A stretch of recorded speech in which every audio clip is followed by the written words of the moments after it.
सूरजपुर गांव में सोनू नाम का एक गरीब किसान रहता था। उसकी एक बूढ़ी माँ थी। भोला बड़ी मुश्किल से अपना और अपनी माँ का गुजर बसर क्या करता था। एक दिन सोनू जंगल से कुछ लकड़ियां लेकर अपने घर जाता है।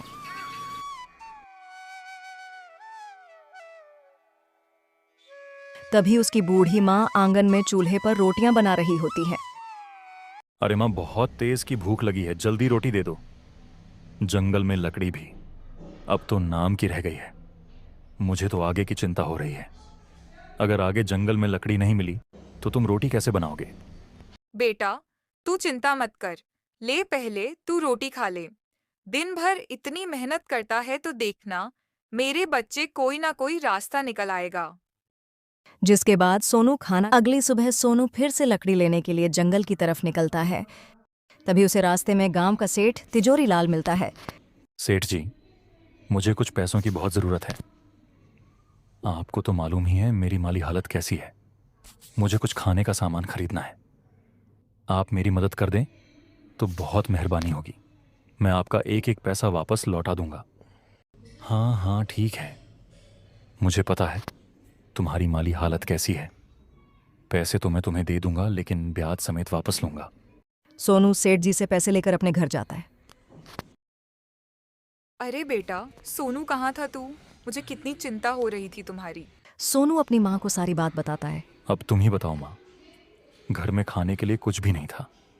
मैंने सोचा सेठ तिजोरी लाल से कुछ पैसे उधार ले आओ और तुम्हारे लिए कुछ खाने के लिए ले आऊंगा। अरे बेटा, अगर तेरे पिताजी जिंदा होते तो हमें यह दिन नहीं देखना पड़ता। तेरे पिताजी इसी गांव में समोसे बनाकर बेचा करते थे। तेरे पिताजी जैसे समोसे इस गांव में कोई नहीं बना सकता था। उनके बनाए समोसे इतने स्वादिष्ट होते थे कि सभी गांव वाले उंगलियां चाटते रह जाते थे। क्या सच में माँ पिताजी ऐसे स्वादिष्ट समोसे बनाया करते थे? बेटा, तू एक काम क्यों नहीं करता? जो पैसे सेठ तिजोरी लाल ने तुझे दिए हैं, तू उन पैसों से समोसे बनाने का सामान लिया और समोसे बनाकर बेचने का काम कर ले। इससे तेरे पास कुछ पैसे भी आ जाएंगे और तू सेठ तिजोरी लाल के पैसे भी लौटा देना। हाँ माँ, तुमने सही कहा। मैं बहुत मेहनत और लगन से पिताजी की तरह समोसे बनाऊंगा और फिर पिताजी की तरह मेरा भी गांव में नाम होगा। तभी सोनू बाजार जाकर सेठ तिजोरी लाल के दिए हुए पैसे से समोसे बनाने का सामान ले आता है और सोनू बहुत खुशी से समोसे बनाने लगता है।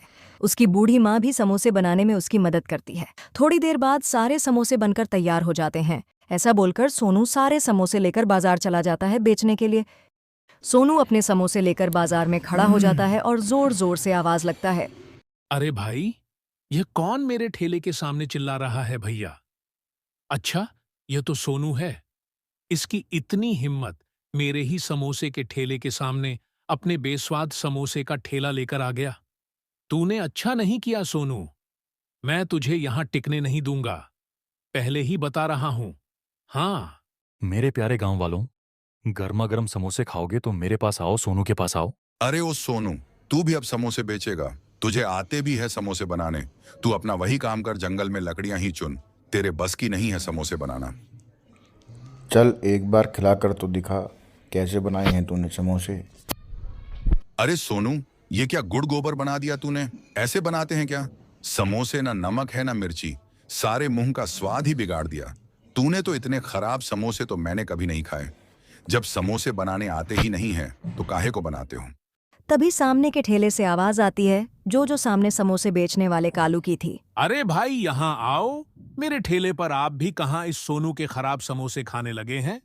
यहां आओ, मेरे पास मैंने बनाए हैं मजेदार समोसे।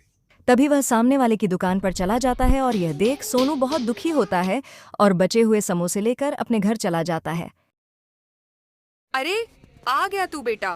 तेरे बने समोसे गांव वालों को पसंद आए या नहीं? नहीं माँ, गांव वाले बोलते हैं मेरे समोसे में कुछ मज़ा ही नहीं है।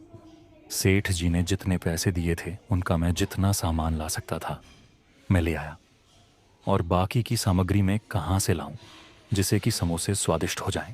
तू चिंता मत कर मेरे बेटे। तेरी मेहनत और लगन को देखते हुए भगवान जरूर तुझे एक अच्छा रास्ता दिखाएंगे। थोड़ी देर बाद सोनू बचे हुए समोसे को लेकर फिर बाजार में जाता है और उदास मन से खड़ा हो जाता है और देखता है कि कोई ग्राहक आए समोसे खाने। तभी एक बूढ़ा आदमी कालू के समोसे के ठेले पर जाता है। बेटा, मैं कई दिन से भूखा हूँ। अभी एक लंबी यात्रा से लौटा हूँ। मुझे कुछ खाने को दे दो। भगवान की तुझ पर कृपा होगी बेटा। अरे ओ बुढ़े, क्यों मेरा टाइम खोटी कर रहा है? कितनी भीड़ हो रही है यहाँ पर, देख नहीं रहा? चल निकल यहाँ से, चल। बूढ़ा आदमी बहुत दुखी मन से वहां से सोनू के पास आता है। बेटा, तुम ही कुछ खाने के लिए दे दो, बहुत तेज भूख लगी है। मेरे पास पैसे तो नहीं है, लेकिन कुछ खाने को दे सको तो दे दो बेटा। अरे हाँ हाँ बाबा जी, क्यों नहीं। मुझे आपसे कोई पैसे नहीं चाहिए, और वैसे भी कोई मेरे समोसे तो खाता नहीं है, क्योंकि यह स्वादिष्ट नहीं है। इसलिए आप ही इन्हें खाकर अपनी भूख मिटा लीजिए।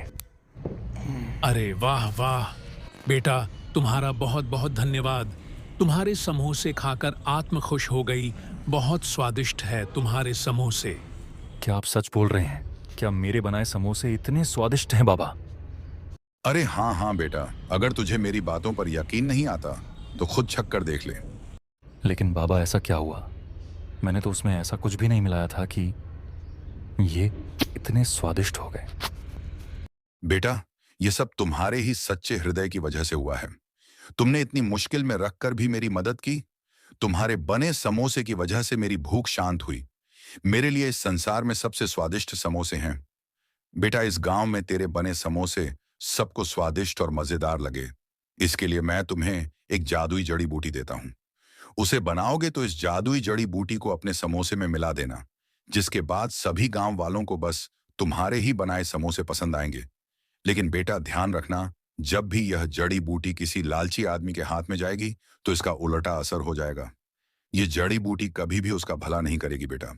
अगली सुबह सोनू फिर से अपने बनाए हुए समोसे बाजार में लेकर जाता है और उसमें बाबा जी की दी हुई जड़ी बूटी को डाल देता है, जिसके बाद समोसे की खुशबू पूरे गांव में फैल जाती है और गांव के लोग समोसे खाने के लिए आ जाते हैं। समोसे खाने के बाद गांव वाले उसके समोसे की बहुत तारीफ करते हैं। ये देखकर कालू बहुत परेशान हो जाता है और उसकी दुकान पर कोई भी नहीं जाता समोसे खाने। कालू परेशान होकर सोचता है कि ऐसा इसने क्या मिला दिया समोसे के अंदर कि सारे गांव वाले इसके समोसे खा रहे हैं। थोड़ी देर बाद वह सोनू की जड़ी बूटी को चुरा लेता है और अपने समोसे में डाल देता है। समोसों के अंदर जड़ी बूटी डालने के बाद उसका पूरा ठेला राख हो जाता है और कालू परेशान होकर रोने लगता है। सोनू कालू की सारी बात वहां खड़ा होकर सुन रहा होता है।